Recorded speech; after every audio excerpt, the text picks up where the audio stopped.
Alright, so today we will be exploring the wonderful world of functions. In this particular lesson, I will be teaching you how to find the inverse of a function.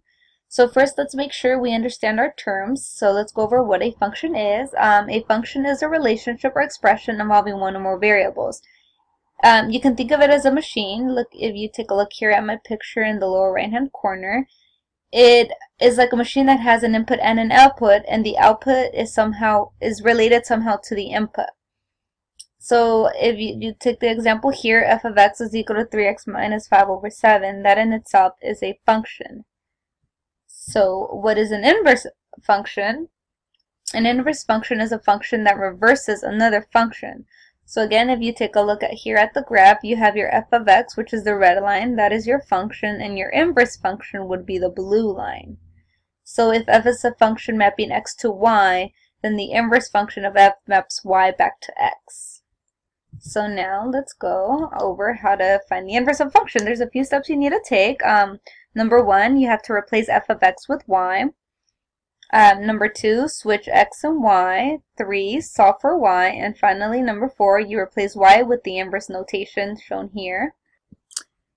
Alright, so again, what better way to learn than to look over an example. So together, let's find the inverse of the function of f of x is equal to 3x minus 5 over 7. So again, step 1, just replace f of x with y. So you get y is equal to 3x minus 5 over 7. Step 2, switch x and y. So you get x is equal to 3y minus 5 over 7.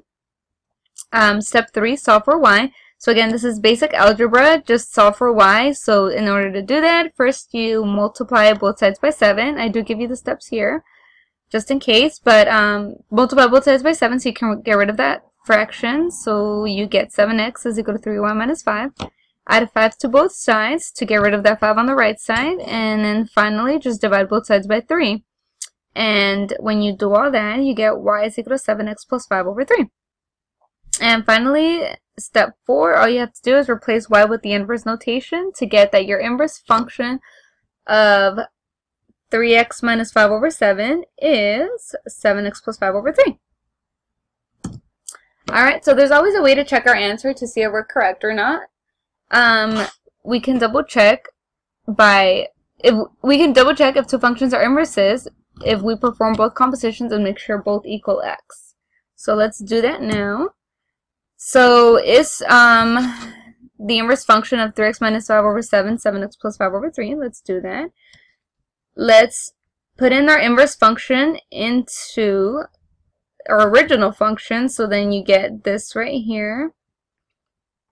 Again, basic algebra, multiply both sides by 7, add 5 to both sides, divide both sides by 3, and do they equal each other? They sure do, so we got it.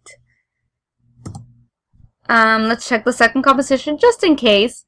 Again, just input one function into the other, do your basic algebra that I'm sure you already know how to do, multiply both sides by 3, subtract 5 from both sides, and finally divide both sides by 7, and did we get it? Yes, we did. So again, we're right. Good job, guys. You now know how to find the inverse of a function. I will see you all tomorrow in class. Have a great night. That's all.